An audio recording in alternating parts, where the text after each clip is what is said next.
राजकारण सुरू होईल आणि या पद्धतीने लोक आज इकडे आहेत, उद्या तिकडे आहेत, परवा तिकडे आहेत, हे सगळं चालू राहील? हे बघा, कुणाला पक्ष बदलायचा नाही बदलायचा तो त्याचा वैयक्तिक प्रश्न आहे. मी त्या मॉरॅलिटीमध्ये किंवा त्याच्यात जातच नाहीये.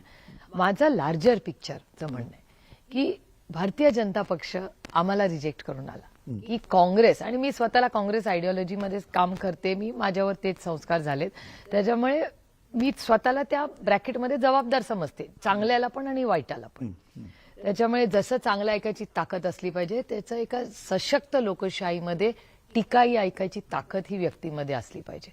त्यामुळे ठीक आहे ना, आमच्याकडून झालेही असतील काही चुका. पण मग या सगळ्या ह्याच्यामध्ये ज्यावेळेला राष्ट्रवादी काँग्रेस पक्षामध्ये दुफळी झाली आणि त्यानंतर तुम्हाला असं वाटतं की तुमच्याकडनं पण काही राहून गेलं, त्याच वेळेला जर अजितदादांबरोबर गेलं असतं तर बरं झालं असतं? मी तुम्हाला सांगू, मी सत्ता फार जवळून आयुष्यभर पाहिलेली. म्हणजे माझ्या जन्मापासून माझ्या वडिलांच्या 60 वर्षाचं करिअर आहे जवळपास.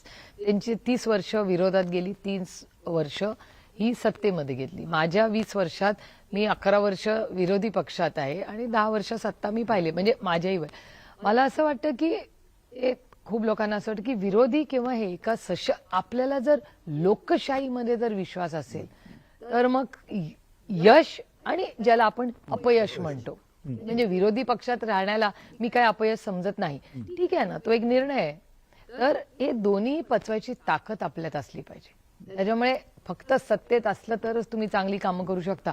हे तर तुमचं चॅनल मी 10 दिवस बघतेय, त्याच्यात तसं वाटतच नाही. कारण का इतका, म्हणजे त्यांच्या 3 मित्र पक्षात, म्हणजे काल मला पुन्हा मी त्या दिल्लीच्या मुद्द्यावर जाते, मला ड्रॉइंग काढून शेवटी दाखवायला लागलं सगळ्या खासदारांना की भारतीय जनता पक्ष आणि काँग्रेस एक आहे आणि शिंदेची सेना ही वेगळी आहे. मग त्याच्यावर मला ते वाद घालत होते, पण हे असं कसं म्हटलं, अरे आता बातम्या आहेत, अजून मी काय करू, म्हणजे आता काय प्रूफ देऊ तुम्हाला? कारण का हे बघा ना, असंच झाले ना, शिंदे सेना विरुद्ध बीजेपी, शिंदे सेना विरुद्ध MIM आणि बीजेपी. पण या सगळ्याचं मूळ काय, म्हणजे या सगळ्याचं मूळ तुम्हाला असं वाटतं, म्हणजे सत्ता ज्यावेळेला आपण म्हणतो त्याला पैसा आहे, त्याच्यातलं इज इक्वल टू पैसा असं आपण त्याला म्हणायचं की काय? म्हणजे एवढं पैशाला महत्व आलंय किंवा एवढं अस्तित्वाला महत्व आलंय किंवा एखाद्याला पूर्णपणे रेटूनच द्यायचं, पूर्णपणे नाकारून टाकायचं, संपवायचं अस्तित्व, ह्या पद्धतीचं राजकारण आता सुरू आहे असं तुम्हाला वाटतं? अर्थातच ते झालेलंच आहे ना. म्हणजे दिसतच आहे देशभरामध्ये ज्या पद्धतीने,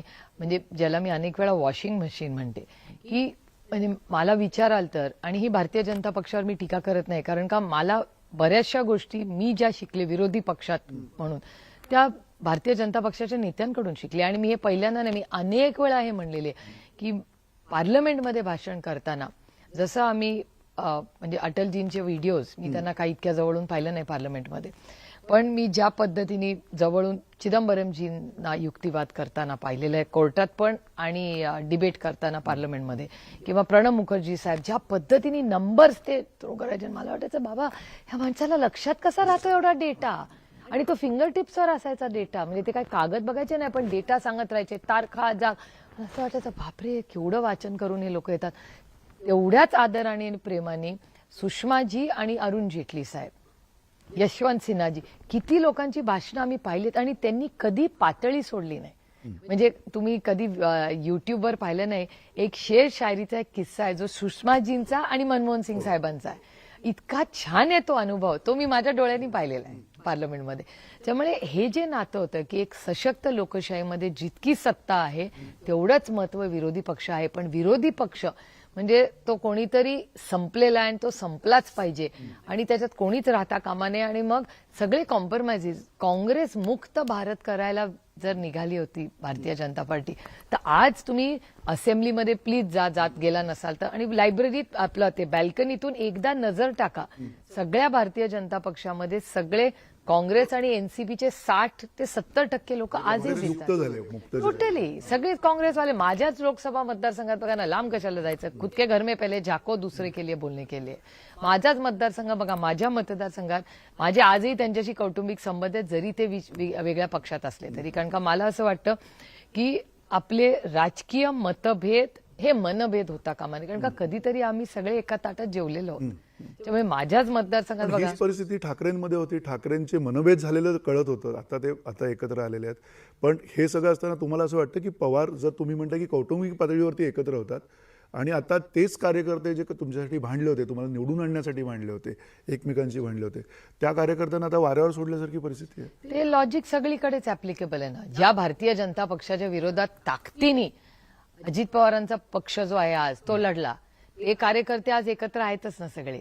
हे काँग्रेसमध्येही झालं होतं, ज्या वेळी काँग्रेसमधून आदरणीय पवारसाहेब संगमाजी आणि यांना काढलं 99 साली, ज्या वेळेस काढलं तेव्हा राष्ट्रवादी काँग्रेस आणि काँग्रेस पक्ष दोन वेगळे झाले, ताकदीने एकमेकाच्या विरोधात लढले आणि नंतर 15 वर्ष यशस्वीपणे महाराष्ट्रात सत्ता केली, यशस्वीपणे. आणि केंद्रात तर 10 वर्ष, तो गोल्डन पिरियड होता भारताचा. सगळा डेटा काढून बघा.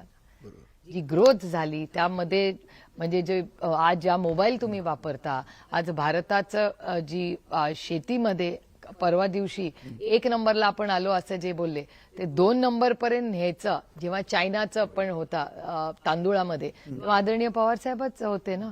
किंवा देशात डेअरीमध्ये आपण 1 नंबर झालो तेव्हा आदरणीय पवारसाहेबच कृषी मंत्री होते. त्यामुळे गव्हर्नन्स इज कंटिन्युटी. म्हणून आता मी विरोधात आहे म्हणून 11 वर्ष ह्या सरकारने काहीच केलं नाही असं मी कधीच म्हणणार नाही, कारण का त्याच्यात तथ्यच नसतं, ते हास्यास्पद असतं. कुठलंही सरकार काही ना काहीतरी चांगलं काम करतच असतं, कुठलंही असू दे.